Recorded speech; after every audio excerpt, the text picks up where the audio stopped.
अस्सलाम वालेकुम। Welcome to my channel voice over by Amna Shah. I hope कि आप खुश होंगे। लिसनर्स, आज मैं आपको इंस्पेक्टर नियाज खोसा की एक और सनसनीखेज तफ्तीशी कहानी सुना रही हूँ। तो आइए सुनते हैं। उन दिनों में ज़िला मुजफ्फरगढ़ के एक कस्बे में तैनात था। एक दिन जब मैं थाने पहुँचा तो झीलदार दोस्त मोहम्मद का नौकर रहमत अली थाने में आया और बताया कि झीलदार साहब की घोड़ी चोरी हो गई है।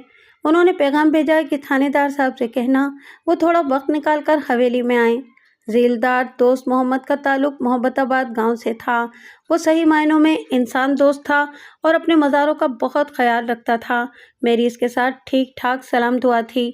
मैंने रहमत अली को अपने कमरे में बुला लिया था और अब वो मेरे सामने बैठा था।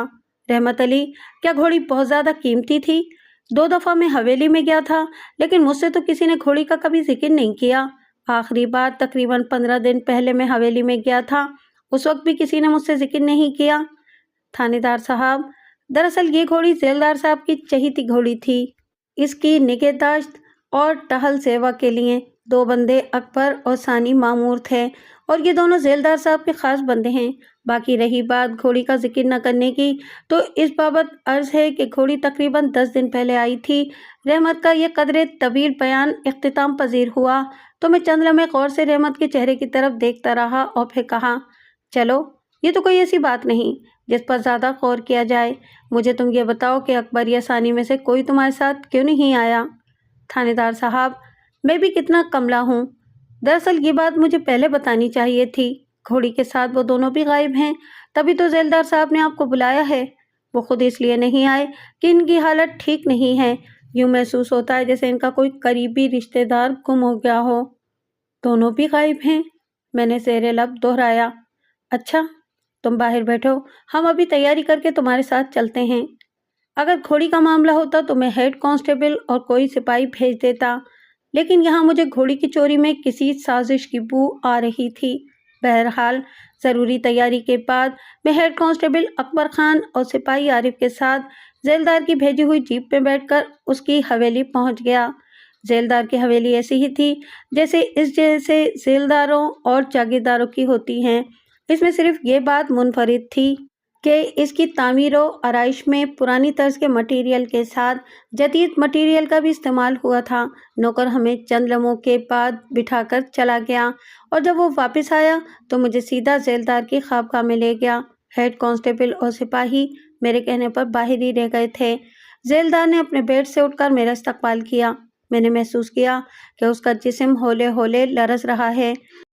इसने मुझे अपने साथ ही किंग साइज के बेड पर बिठा लिया। दोस्त मोहम्मद साहब, आपने तो शायद घोड़ी की चोरी को दिल पर ही ले लिया है, मैंने मिजाज के रंग में कहा। थानेदार साहब, एक तो घोड़ी मुझे बहुत अजीज थी, दूसरे चंद लम्हे उसने तवक्कुफ किया और फिर कहा, मुझे सिर्फ घोड़ी चुराने का ये वाकया नहीं लगता, बल्कि मुझे यूँ महसूस हो रहा है जैसे मेरे इर्द गिर्द किसी साजिश का जाल बुना जा रहा हो। क्या मतलब? मैंने इसकी आंखों में देखते हुए कहा। फिलहाल मैं इतना ही कह सकता हूँ, झीलदार ने मुर्दा सी आवाज़ में कहा। मुझे यूँ महसूस हो रहा था कि जैसे झीलदार जो कुछ कहना चाह रहा हो उसके लिए उसे मुनासिब अल्फाज ना मिल रहे हों या वो कुछ छुपाना चाह रहा हो। दोस्त मोहम्मद साहब, ज़रा खुलकर बात करें। जनाब, ये घोड़ी बड़ी ज़िद में ख़रीदी गई थी। ज़रा ठहरिए, मैं ज़रा तफसील से आपको बताता हूँ, तभी बात आपके पल्ले पड़ेगी। हमारे गांव से दूर शहर के दरमियान एक वसी कताए अराजी खाली है। वहाँ हर जुमे को मवेशियों की मंडी लगती है। वहाँ ये घोड़ी बराए फ़रोख्त आई थी। मैं मंडी में शाज़ो नादिर ही जाता हूँ। सारे काम मवेशियों की ख़रीदो फ़रोख्त के मेरे नौकर ही करते हैं। आज से तकरीबन 10 दिन पहले बैठे बैठे मेरे दिल में ख़्याल आया कि चलो आज मंडी का ही एक चक्कर लगा लेते हैं। मैं अकबर और ज़मरुद को साथ लेकर गया था। वहाँ मेरी इस घोड़ी पर नज़र पड़ गई। थानेदार साहब, मैं आपको क्या बताऊँ, कितनी खूबसूरत घोड़ी थी। इसके मालिक खैरती ने बताया था कि ये इसकी चहीती घोड़ी है और जब ये घोड़ी इसके पास आई थी तो उससे सिर्फ चंद दिन पहले ही इसकी माँ मर गई थी और इसने बड़ी जान जोखम से इसे पाला था। ये बातें करते हुए खैरतीन की आंखों में आंसू आ गए थे। इतनी प्यारी और चहीती घोड़ी को बेचने की वजह खैरतीन ने ये बताई कि इसकी बीवी सख्त बीमार है, इसे शहर में इलाज के लिए ले जाना है। बहरहाल अभी हम इसके साथ भाव ताव कर ही रहे थे कि एक कड़ियल जवान आया और घोड़ी को ठोक बजाकर देखने लगा। फिर हमें नजरअंदाज करते हुए खैरदीन से बोला, चाचा इस घोड़ी की क्या दाम है? इसके लहजे से फिरौनियत टपकती थी। खैरदीन ने चंद लम्हे पलकें झपकाकर हम दोनों को देखा, फिर नर्म लहजे में बोला, बेटा सबसे पहले घोड़ी खरीदने का इनका हक है। खैरदीन ने मेरी तरफ इशारा करते हुए कहा, अगर इनके साथ मेरा सौदा ना बना तो तुम्हारे साथ बात होगी। यहाँ इस बात की वजाहत कर दूं कि खैरदीन की उम्र 55 और 7 साल के दरमियान थी और वो शक्ल से भला मानस लगता था। देखो चाचा, ये घोड़ी मुझे पसंद आ गई है, इसलिए मैं इसे खरीद कर रहूंगा। अब तुम्हारी बातचीत चल रही है ना, सौदा फाइनल तो नहीं हुआ ना? बात उसूल की है बेटा। खैरदीन कुछ और भी कहता कि उसने उसकी बात काट दी और इंतहाई बदतमीजी से कहा, ज्यादा ईमानदारी दिखाने की जरूरत नहीं है। मैंने कह दिया कि घोड़ी मैं ही खरीदूंगा तो मैं ही खरीदूंगा, वरना। मैंने देखा कि जवान के साथ 3 आदमी और भी हैं जो कीना तोज और गुस्सीली नजरों से खैरदीन को देखने लगे थे। मैंने यहाँ दखल देना मुनासिब समझा और जवान को बखौर देखते हुए कहा, जवान तुम कौन हो और बेइज्जत जिद क्यों कर रहे हो? मेरा नाम चौधरी माजिद है और मैं मुरादाबाद के। मैंने इसकी बात दरमियान से उचकते हुए कहा, तो गोया चौधरी साजिद के फर्जंदे अर्जुमंद हो? बिल्कुल, तो आप इन्हें जानते हैं? बस अब तुम चलते फिरते नजर आओ तो बेहतर है। समझो घोड़ी मैंने खरीद ली है। उसने मेरी बात को नजरअंदाज करते हुए खैरदीन के कंधे पर हाथ रखते हुए कहा, मैं तुम्हें इस घोड़ी के 30,000 रुपये दे सकता हूँ। आगे बढ़ने से पहले इस बात की वजाहत कर दूं कि जिस जमाने की ये बात है, 30,000 रुपये बहुत बड़ी रकम थी और ये बताना भी दिलचस्पी से खाली ना होगा कि इस वक्त घोड़ी की कीमत 20-25 हज़ार से ज़्यादा नहीं होती थी। खैरदीन ने मेरी तरफ देखा। उसकी आंखों में सवाल था कि इस मामले में आप क्या कहते हैं थानेदार साहब? एक तो खैरदीन इतना मजबूर था कि अपनी चहीती घोड़ी बेचने आ गया था, दूसरे माजिद की जिद की वजह से वो परेशान हो गया था। मैंने खैरदीन से कहा, 32,000 रुपये लो और घोड़ी हमारे हवाले कर दो। इससे पहले कि माजिद कोई बात करता, खैरदीन ने घोड़ी अकबर के हवाले कर दी। जमरुद ने उसे 32,000 रुपया गिनकर दे दिया। मैंने महसूस किया कि माजिद अंगारों पर लौट रहा है। उसने मेरी तरफ खशमगी निगाहों से देखा और पैर पटकते हुए चला गया। यह है सारी कहानी। ये बात भी बता दूं कि सारा हिसाब किताब जमरुद ही के पास होता है। चंद लम्हे दोस्त मोहम्मद की तरफ मैं देखता रहा और फिर बोला, अब आपका ख्याल यह है कि घोड़ी चौधरी साजिद के बेटे माजिद ने चोरी करवाई है? जनाब, इस शक को एक और बात भी तो तकवीत देती है। कौन सी बात? हमारे खानदान की चौधरी साजिद के खानदान के साथ पुरानी अदावत चली आ रही है। ये सब बातें तो अपनी जगह हैं, लेकिन एक बात की मुझे समझ नहीं आ रही। कौन सी बात थानेदार साहब? जेलदार दोस्त मोहम्मद ने मेरी तरफ देखते हुए कहा, आपके खानदान की चौधरी साजिद के साथ दुश्मनी चली आ रही है और माजिद आपको जानता तक नहीं। ओह, आप ये बात कह सकते हैं क्योंकि आप सारे हालात से वाकिफ नहीं हैं। असल में माजिद अपनी फूफी के पास पला बढ़ा है और वो सिंध में रहती है। इसकी कोई औलाद नहीं है, इसलिए बचपन में ही वो इसे ले गई थी। मैंने इसे बचपन का देखा हुआ था और अब वो एक गबरू जवान के रूप में मेरे सामने आया था। 17-18 साल उसकी उम्र होगी। बहरहाल इस बात पर ज़्यादा मगज़ खपाई की ज़रूरत नहीं है। आप बिल्कुल बेफिक्र हो जाएं और हर किस्म के वहम को दिल से झटक दें। एक बात का जिक्र करना मैं भूल गया था, सो अब कर देता हूँ। हवेली में आने के बाद मैंने सबसे पहले घोड़ी के लिए मखसूस जगह का मुआयना किया था। तकरीबन 2 मरला किताए अराजी के दरमियान एक कमरा बना हुआ था जो 8 ज़रब 6 फीट का था। इसके 4 सू तकरीबन 5-5 फीट ऊंची 4 दीवारी थी। कमरे का फर्श ईंटों का बना हुआ था, जबकि सहन कच्चा था और वहाँ एक बेरी का दरख्त था। वहाँ पर मुझे धींगा मुश्ती के किसी किस्म के आसार नजर नहीं आए थे। जहाँ पर घोड़ी बंधी हुई थी वहाँ रस्सी नहीं थी। यूँ महसूस होता था जैसे कोई भी घोड़ी को ले गया था। उसने निहायत इत्मीनान से घोड़ी को खोला था और लेकर रफू चक्कर हो गया था। लेकिन एक बात हैरानगी और अचंभे की थी कि अकबर और सानी किधर थे। इनके मुतालिक ये बात पता चली थी कि वो चूँकि गर्मियों के दिन थे इसलिए 4 दीवारी के अंदर यानी सहन में ही सोते थे। जैसा कि जिक्र आ चुका है, कमरे का फर्श ईंटों का था, इसलिए वहाँ किसी किस्म के खुरे मिलने का तो इम्कान ही नहीं था। अलबत्ता सहन में खुरे मौजूद थे जो गटमट थे, इसलिए वहां खुरे उठाने का कोई फायदा नहीं था। दूसरे लफ्जों में लोगों ने खुरों का सत्यानाश कर दिया था। सिर्फ एक सुराख मिला था। डेरे के बाहर किसी गाड़ी के पहियों के निशान मौजूद थे जो आगे जाकर बड़ी सड़क तक चले गए थे। थाने में वापस आकर मैंने सबसे पहला काम ये किया कि एएसआई आफाक को अपने कमरे में बुला लिया और सारी सूरत हाल उसके सामने रख दी। सर, सबसे पहले तो हमें अकबर और सानी का सुराग लगाना है। बिल्कुल माकूल बात है। जेलदार ने मेरे पूछने पर यह बताया था कि दोनों मेरे भरोसे के आदमी थे, लेकिन मैंने चंद लम्हे तवक्कुफ किया और फिर इसकी तरफ देखते हुए कहा, इंसान की फितरत अजीब है। इसे मीर जाफर और मीर सादिक बनते हुए देरी कितनी लगती है। ये बात तो है सर, हो सकता है कि किसी घर के भेदी ने ही लंका ढा दी हो। इसके बाद एएसआई चला गया था और मैं मेज पर रखी डाक की तरफ मुतवज्जा हो गया था। वैसे हमने जेलदार के कहने पर घोड़ी के साथ अकबर और सानी की गुमशुदगी की रिपोर्ट भी दर्ज कर ली थी। अभी हमने एकदम छोटे चौधरी माजिद को नहीं बुलाना था और न ही बड़े चौधरी साजिद को छेड़ना था। मैंने ये अंदाज़ा लगाया था कि जेलदार कुछ बातें छुपा रहा है।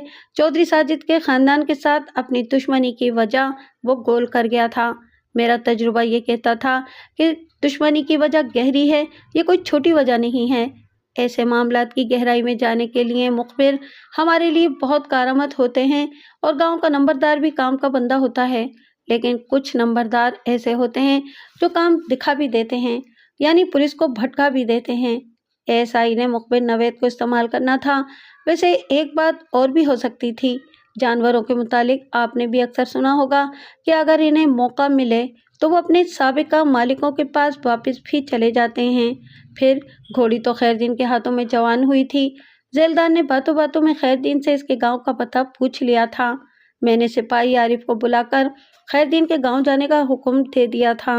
ये गांव हमारे थाने की हुदूद में आता था। इसे पता था कि उसने क्या करना है और कैसे करना है। आरिफ में जासूसी की सलाहियत बदरजा आतम मौजूद थी और वो किसी जासूसी की तरह फुर्तीला भी था। 2 दिन इस केस के सिलसिले में कोई पेशरफ्त नहीं हुई। थाने में और भी झमेले होते हैं, इनको निपटाने में 2 दिन गुजरने का एहसास ही नहीं हुआ। ये तीसरे दिन का जिक्र है कि मैं अपने दफ्तर में अपनी कुर्सी पर बैठ चुका था। अचानक सिपाही अजमत की शक्ल दरवाजे में नजर आई। सर, खैरदीन आया है। खैरदीन? मैं उछल पड़ा। जी सर, भेज दो। मेरे लिए ये बिल्कुल गैर मुतवक्किल था। चंद लम्हों के बाद वो मेरे सामने था। खैरदीन की उम्र 60 साल के आसपास होगी। कद दरमियाना और रंग कंदुमी था। आंखें चुंधियाई हुई सी लगती थीं। इसे अचानक और इस हाल में अपने सामने देखकर मेरे जहन में एक ख्याल बिजली की तरह कौंधा, और जब मैंने वो ख्याल लफ्ज़ों की सूरत में उसके कानों में उंडेला तो उसने कोई और ही कहानी सुना दी। उसने कहा, थानेदार साहब, आपने ये ख्याल जाहिर किया है कि तुम्हें छोटे चौधरी माजिद ने कोई टेढ़ी मेढ़ी धमकी तो नहीं लगाई? ऐसी तो कोई बात नहीं हुई। अलबत्ता कल रात एक हैरत अंगेज वाक़या ज़रूर हुआ। आजकल मवेशियों की चोरी के बहुत वाक़यात हो रहे हैं, इसलिए मैं मवेशियों के पास ही सोता हूँ। मवेशी भी अब क्या रह गए हैं, 2 भैंसें और 1 गाय ही रह गई है। अचानक मैं हड़बड़ाकर उठ बैठा। यूँ महसूस हुआ जैसे दाखिली दरवाज़ा कोई हिला रहा हो। मैंने चारपाई से उठकर पाँव नीचे लटकाए और चप्पल ढूंढने लगा। सहन में मरकजी रोशनी वाला बल्ब चलता रहता है। मैं दरवाजे के पास जा खड़ा हुआ और पूछा, कौन है भाई? खैरदीन तुम्हारा ही नाम है? बाहर से एक भारी भरकम आवाज़ आई। मैं ही खैरदीन हूँ। आप कौन हैं और रात के इस पहर आपको मुझसे क्या काम है? मैं डर रहा था और मैंने वाज़ेह तौर पर महसूस किया कि मेरी आवाज़ में कपकपाहट है। तुम बिला खौफ व खतर दरवाज़ा खोल दो, हमें छोटे चौधरी माजिद ने भेजा है। भाई सुबहाना, इस वक्त मैं बाकायदा खौफ से कांपने लगा। चौधरी माजिद का नाम सुनकर मेरे रोंगटे खड़े हो गए थे, क्योंकि मंडी में छोटे चौधरी माजिद की आंखों में मुझे अपने लिए शोले से निकलते महसूस हुए थे, और अब ये खौफ दामनगीर हो गया था कि ये लोग मुझे या तो कत्ल करने आए हैं या कोई और नुकसान पहुंचाने। तुम दरवाज़ा खोलते हो या हम दरवाज़ा तोड़कर अंदर आ जाएं? साथ ही मुझे अपनी घोड़ी के हिनहिनाने की मखसूस आवाज़ सुनाई दी। मैंने इस तरह दरवाज़ा खोल दिया जैसे किसी जिन ने मुझसे ये काम करवाया हो। वो 3 स्यापोश थे और उन्होंने अपने चेहरों को काली चादरों से ढांपा हुआ था। सबसे आगे था वो दराज कद, उसने ही घोड़ी की रस्सी पकड़ी हुई थी।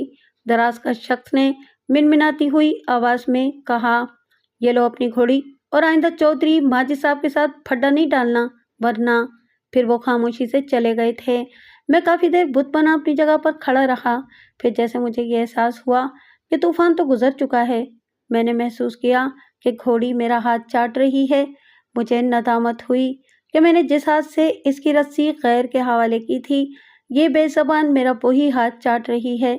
मैंने ये भी महसूस किया कि जैसे मेरी मोहब्बत और बेबसी के वो आंसू जो काफ़ी देर से मेरी आंखों में तैर रहे थे, टपक कर उसकी गर्दन पर गिर चुके हैं। मैंने उसे उसकी मखसूस जगह पर बांधा और दाखिली दरवाज़ा जो अब तक खुला हुआ था बंद करके चरपाई पर आकर बैठ गया। मेरी नींद उड़ चुकी थी। बाकी रात मैंने आंखों में काटी और सुबह मैंने सारा माजरा अपनी घरवाली को जाके सुनाया। इस नेक वक्त ने मुझे आपके पास आने का मशवरा दिया। अब मैं आपके सामने हूँ। वो खामोश हुआ तो मैंने नर्म लहजे में कहा, खैर दीन, हर वक्त अल्लाह से खैर की तवक्को रखनी चाहिए। अब तुम्हारी घरवाली की तबीयत कैसी है? अब तो बहुत बेहतर है जनाब आली। अब 2 सवालों का जवाब दे दो, मैंने उसकी आंखों में देखते हुए कहा। पूछें थानेदार साहब। पहला सवाल यह है कि जब तुम्हारे पास 3 स्याहपोश आए तो किसी लम्हे तुम्हें महसूस हुआ कि तुम इनसे पहले भी मिल चुके हो, ख़ास तौर पर इस दराज कद स्याहपोश से जो बोला था और जिसने घोड़ी की रस्सी तुम्हें थमाई थी? बिल्कुल नहीं। अलबत्ता ये महसूस ज़रूर हुआ था कि वो आवाज़ बदल कर बोलने की कोशिश कर रहा है। फिर वो इस तरह मेरी तरफ देखने लगा जैसे मेरे दूसरे सवाल का मुंतज़िर हो। अच्छा, अब तुम क्या चाहते हो? जनाब, मैंने क्या चाहना है? अब जो कुछ करेंगे वो आप करेंगे, खैरदीन ने आ भर कर कहा। खैरदीन, मैं तुम्हारी बात समझ गया हूँ। घोड़ी तो तुम बेच चुके हो, यानी इसके हुकूक से दस्तबरदार हो चुके हो। अब तुम चाहते हो कि तुम्हें तहफ़्फ़ुज़ दिया जाए। तुम घोड़ी वापस करने को तैयार हो? बिल्कुल थानेदार साहब, अल्लाह आपको मज़ीद तरक्की दे और हमेशा खुश व खुर्रम रहें। खैरदीन ने गोया दिल की गहराइयों से मुझे दुआएं देते हुए कहा। देखो, तुम बिल्कुल ना घबराओ और ना ही किसी किस्म की फिक्र करो। फिर मैंने कांस्टेबल अकबर खान को बुलाकर खैरदीन को उसके हवाले करते हुए कहा, अकबर खान, खैरदीन को ले जाओ। अपनी बैरिक में इसके लिए मंजी, बिस्तरे और खाने पीने का बंदोबस्त करो। और हाँ देखो, ये हमारा मेहमान है। मैं बिल्कुल और 100% समझ गया हूँ सर। आप बिल्कुल बेफिक्र हो जाएं। और मैं वाकई खैरदीन की तरफ से बेफिक्र हो गया। मुझे अब बहुत सोच समझ कर कदम उठाना था। ये तो आपने भी सुन रखा होगा कि हाथियों की लड़ाई में चूटियों की शामत आ जाती है। इसलिए मैंने खैरदीन को फिलहाल थाने में ही रोकना मुनासिब समझा। यहाँ भी मुझे ऐसा ही मामला नजर आ रहा था। अभी मैं जेलदार दोस्त मोहम्मद को बुलाने के मुतालिक सोच ही रहा था कि सिपाही शहबाज की शक्ल दरवाजे में नजर आई। शाबाज, आ जाओ, खैर तो है? सर, जेलदार दोस्त मोहम्मद को किसी ने कत्ल कर दिया है। इनके साथ एक औरत की लाश भी है। लगता है कि वो भी वहीं कत्ल हुई है। क्या मतलब? मैं उछल पड़ा। सर, 2 बंदे हवेली से आए हैं ये इत्तला लेकर। इनको भेज दो फौरन। ये सब तो बिल्कुल गैर मुतवक्के था। इसके मुतालिक तो मैंने सोचा भी नहीं था। बहरहाल दोनों बंदों से छोटा सा इंटरव्यू करने के बाद मैंने ज़रूरी तैयारी का हुक्म दे दिया। पता ये चला था कि जेलदार और औरत की लाश खेतों के पास बने हुए डेरे में थी और इस डेरे में फतेह मोहम्मद उर्फ पट्टू और ज़रीफ रहते थे। कुछ देर के बाद हम डेरे पर पहुंच गए। मेरे साथ सिपाही शहबाज और अनवर थे। ये डेरा कम से कम 3 मरले किताया राजी पर बना हुआ था। 2 कमरे थे। एक में 3 चारपाइयाँ, एक मेज़, 2 कुर्सियाँ थीं, जबकि दूसरे कमरे में आलाते ज़रात रखे हुए थे। लाशें एक ही चारपाई पे थीं और जिस हालत में थीं वो इनके आपस के ताल्लुकात की चीख कर गवाही दे रही थीं। मैं ज़्यादा तफसील में नहीं जाऊँगा। मैंने बगौर लाशों का जायज़ा लेना शुरू कर दिया। दोनों को बड़ी बेदर्दी से किसी छुरी या खंजर के पे दर पे वार करके हलाक किया गया था। 3 जख्म जेलदार की छाती पर थे। इनमें 2 जख्म यकीनन दिल के मकाम पर थे, जबकि तकरीबन ऐसी ही हालत औरत की थी। ये काम मुशाक हाथों का था। जेलदार के मुतालिक इस थाने में आने के बाद जो कुछ मुझे मालूम हुआ था वो ये था कि वो एक हसास दिल, मेहरबान और मज़ारों के लिए नेमत से कम नहीं था। मगर औरत के मामले में किसी मर्द के मुतालिक कोई अंदाज़ा लगाना नामुमकिन की हद तक मुश्किल होता है। मैंने ज़रूरी कागजी कार्रवाई के बाद लाशें पोस्टमार्टम के लिए सिपाही शहबाज की निगरानी में भिजवा दी। इस दौरान मोहब्बताबाद का नंबरदार लियाकत मेरे साथ साथ था। आगे बढ़ने से पहले इस बात की वजाहत कर दूं कि लाशों की हालत से ये बात वाज़ेह थी कि दोनों को इसी कमरे और इसी चारपाई पर कत्ल किया गया है। नंबरदार ने हमारे बैठने का बंदोबस्त अपने हुजरे में कर दिया था। इस हुजरे के कमरों की छतें कच्ची थीं, दीवारों पर मिट्टी का लेप था और ये कुदरती एयर कंडीशन कमरे थे।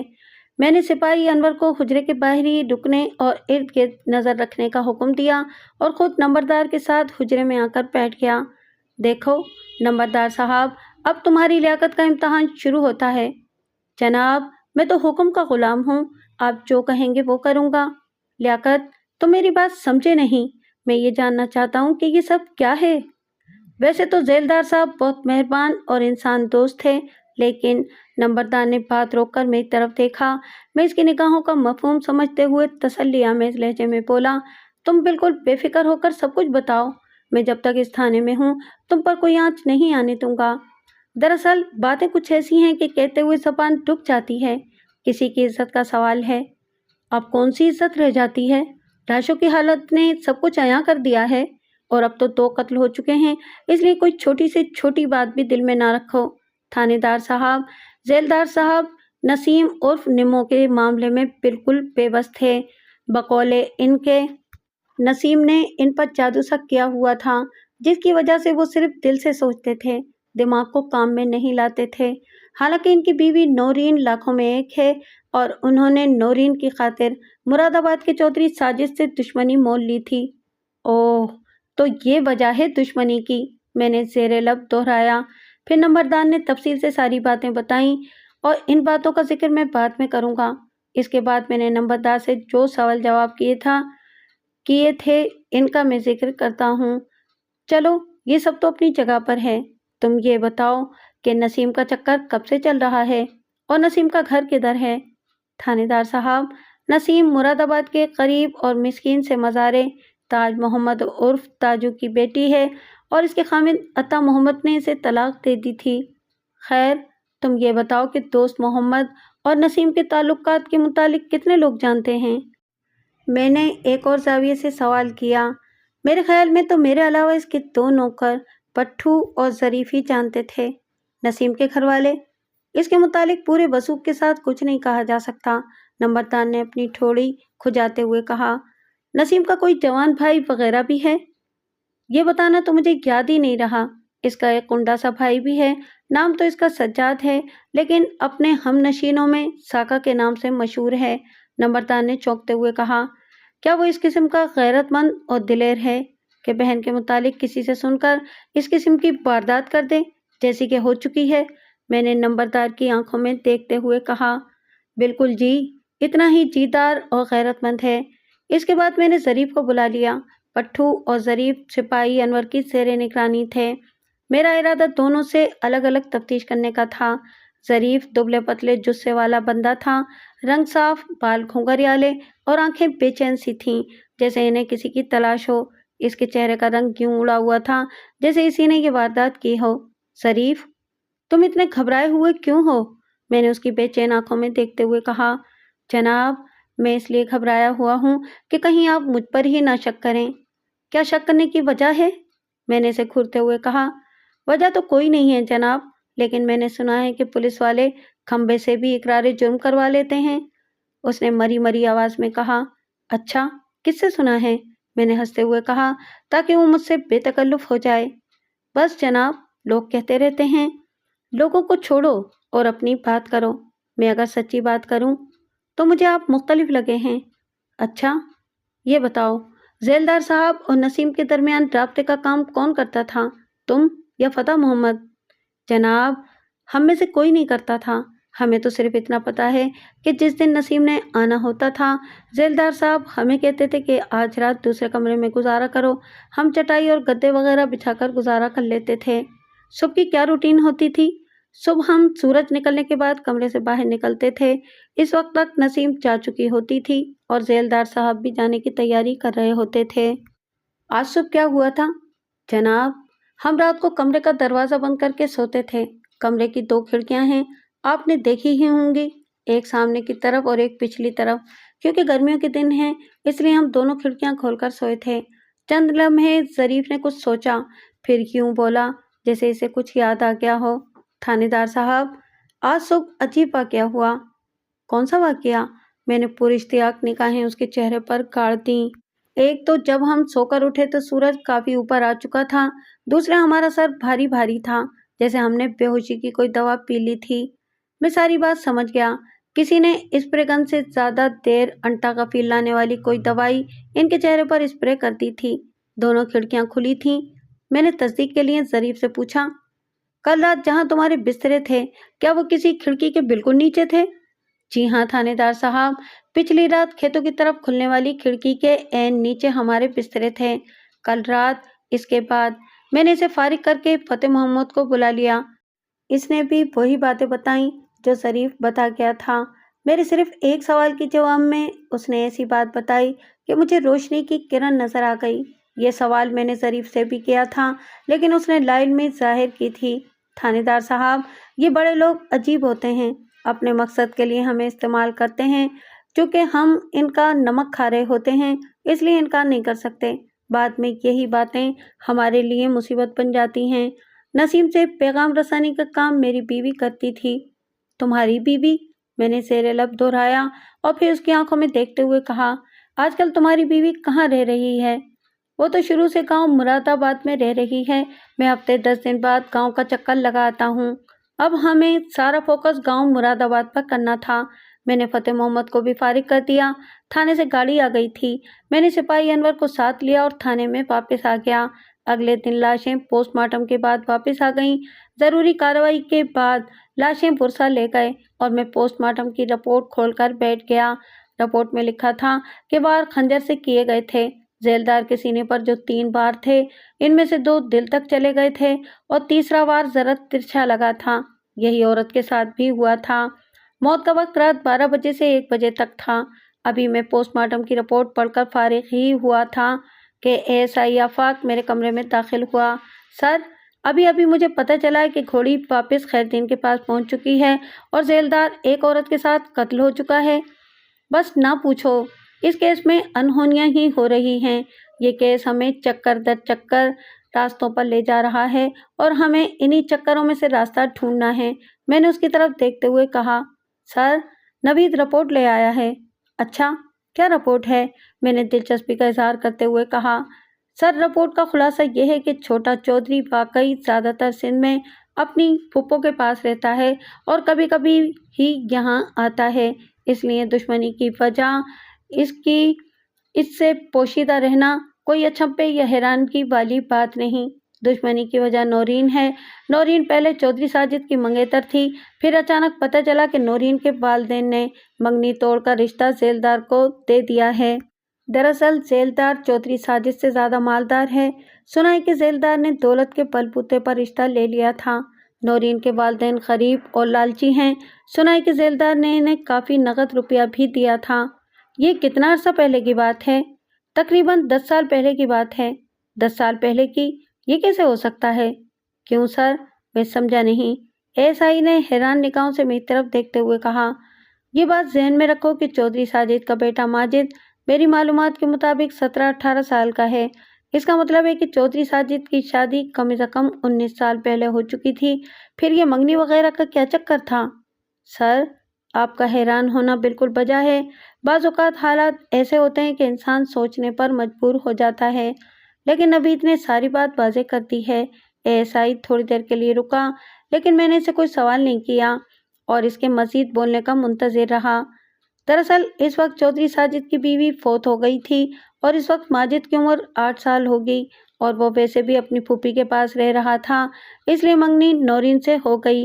लेकिन जब नौरीन के लालची माँ बाप को जेलदार जैसा चौधरी साजिद मिला तो उन्होंने आम के साथ गुठलियों के दाम भी वसूल कर लिए। ओह, तो ये है सारी कहानी। मैंने एक तवील सांस लेते हुए कहा, अब सर क्या करना है? माजिद तो इस दौरान सिंध जा चुका है। कब गया है? 3 दिन हो गए हैं सर। तुम्हारे ख्याल में इतने अरसे बाद चौधरी साजिद जेलदार पर वार कर सकता है? सर, इस मामले में कोई हतमी बात नहीं कही जा सकती, क्योंकि कुछ लोग मौके की ताक में रहते हैं।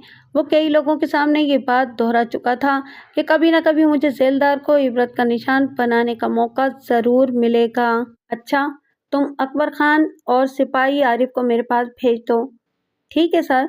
आधे घंटे बाद हम ज़रूरी तैयारी के बाद सरकारी जीप में मुरादाबाद की तरफ जा रहे थे।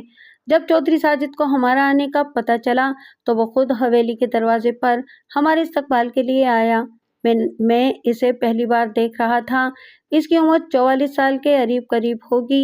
सेहत काबिले रश्क थी और मजबूत काठी का मालिक था। मैंने अकबर खान और आरिफ को गाड़ी के पास ही छोड़ा और खुद चौधरी के साथ इसकी हवेली में आ गया।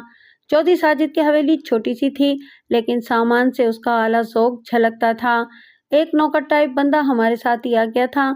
चौधरी ने मेरे मना करने के बावजूद उसे मुखातिब करते हुए कहा, देखो गफूरे, ठंडा दूध और ठंडे आम ले आओ। और हाँ, बाहर जीप में भी 2 मेहमान हैं। मैं बिल्कुल हर बात समझ गया हूँ चौधरी साहब, आप रत्ती बराबर फिक्र ना करें। बहरहाल जब हम आमों और दूध से मुस्तफ़ीद हो चुके तो मैंने चौधरी साहब से कहा, चौधरी साहब, आपसे कुछ बातें करनी हैं। मुझे पता था कि आप ज़रूर आएंगे, इसलिए पूरी तैयारी मुकम्मल की हुई है मैंने।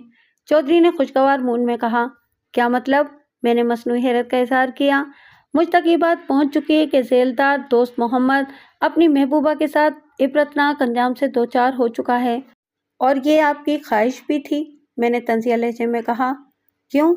क्या ये गैर फितरी ख्वाहिश थी? मेरे ख्याल में तो ये सब बातें आपके इल्म में आ चुकी होंगी, इसलिए बहस करने का तो कोई फ़ायदा ही नहीं, चौधरी ने कहा।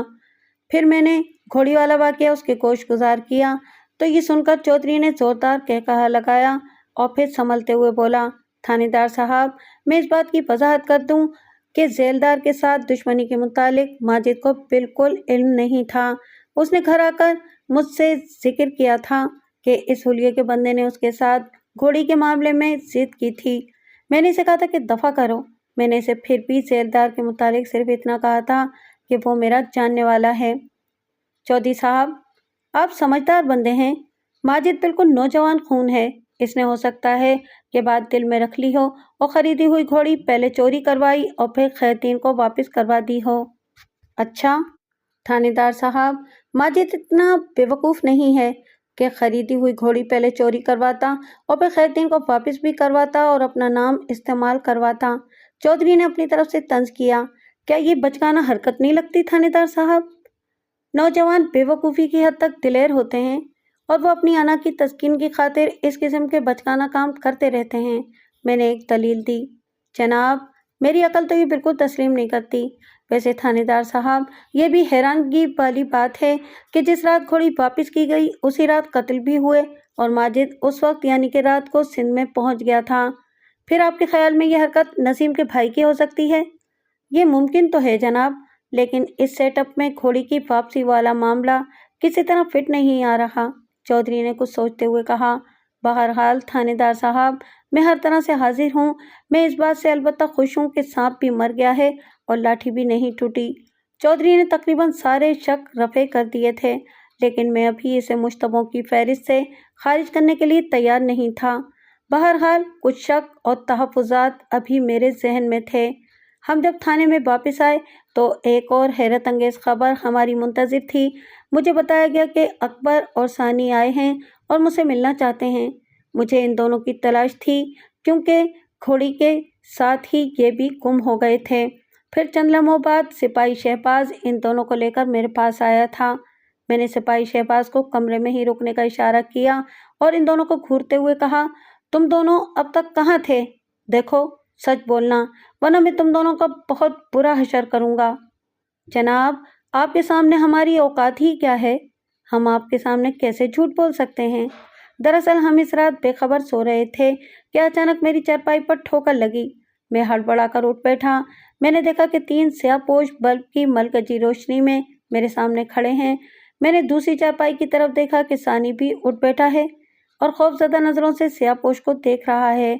इनमें एक स्याहपोश ने बैठी हुई आवाज़ में कहा, तुम दोनों उठकर बाहर गाड़ी में बैठ जाओ। देखो, आवाज़ ना निकले, वरना यहीं ख़त्म कर दूंगा।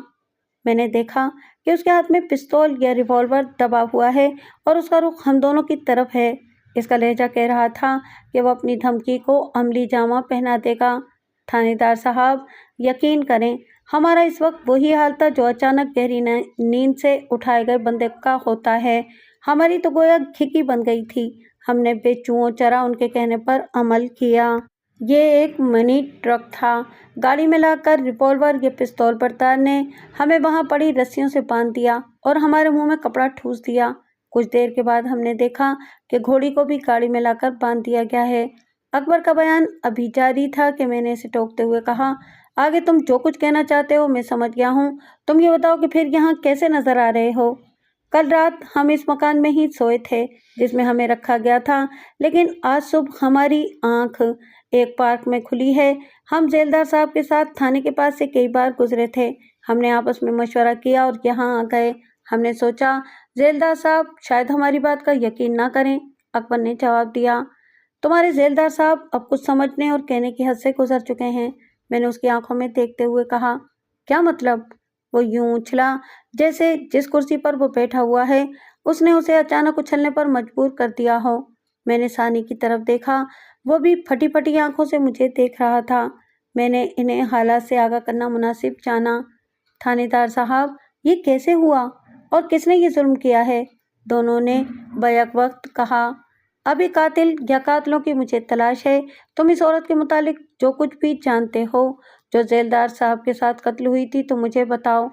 बिल्कुल नहीं जनाब, हम तो सिर्फ इतना जानते हैं कि जेलदार साहब नर्म दिल और गरीबों मजबूरों के हमदर्द थे और इनके काम आते रहते थे। अब वो इस दुनिया में नहीं रहे हैं, इसलिए मेरा अंदाज़ा यह है कि औरत खुद ही इनके गले पड़ गई होगी। अकबर ने कुछ सोचते हुए कहा, इसकी बात में वजन था। सियाने कहते हैं कि इतने मीठे ना बन जाओ कि लोग तुम्हें निगल जाएं और न इतने कड़वे कि थूक दें। फिर अगर औरत चाहे तो बड़े बड़े पारसाओं के दिल पर कब्जा कर ले और इन्हें अंजाम की तरफ से गाफिल कर दे। खैर, जो कुछ भी था, मुझे तो कातिलों की तलाश थी। जिस बंदे ने नसीम को तलाक दी थी मैंने इसको भी ज़हन में रखा हुआ था। नसीम का भाई भी मुश्तबा अफराद में शामिल था। इस घोड़ी की चोरी ने तो मुझे ऐसे चकरा दिया था कि मेरे दिमाग को भी चक्कर आ गए थे। यहाँ ये बात भी बता दूं कि खैरदीन को मैंने वापस भेज दिया था। मैंने महसूस किया था कि अकबर ज़हीन और अक्लमंद है, जबकि सानी बेवकूफ़ सा लगता था। इसलिए मैंने अकबर को मुखातिब करते हुए कहा, तुमने बताया है कि 3 स्याहपोशों में से एक बैठी हुई आवाज़ में बोल रहा था। तुमने क्या महसूस किया था? इसकी आवाज़ किसी वजह से बैठी हुई थी या? थानेदार साहब, सिर्फ वही बोल रहा था और मेरे अंदाजे के मुताबिक वो आवाज़ बदल कर बोल रहा था। बहुत खूब, तुम वाकई ज़हीन हो। अकबर, तुम्हें कुछ शक है कि ये बंदा तुम्हारा जाना पहचाना है? बेशक, सोच लो, फिर बताओ। अकबर चंद लम्हों के लिए सोच की अथाह गहराइयों में चला गया और फिर बोला, थानेदार साहब, कुछ समझ नहीं आ रही, लेकिन क्या? अकबर, मैंने इश्तियाक से उसकी तरफ देखते हुए कहा, जो भी बात, जो भी ख्याल या वाहिमा तुम्हारे जहन में आ रहा है मुझे बताओ। मुझे मोहम सा ख्याल आता है कि वो स्याहपोश हो सकता है। मैं उछल पड़ा। इसकी तरफ तो मेरा ध्यान गया ही नहीं था। फिर थानेदार साहब, एक बात और भी है। जेलदार साहब कहते थे कि ये बंदा ठीक नहीं है। मेरा एक राज इसके पास है जिसने मेरे पाँव में मजबूरियों की जंजीरें डाल दी हैं। मेरा दिमाग रोशन हो गया था। अभी मैं इस बंदे का नाम नहीं बताऊंगा। मैंने अकबर और सानी की तरफ देखते हुए कहा, तुम दोनों बेफिक्र होकर जाओ और अपनी मालकन को सारी राम कहानी सुना दो।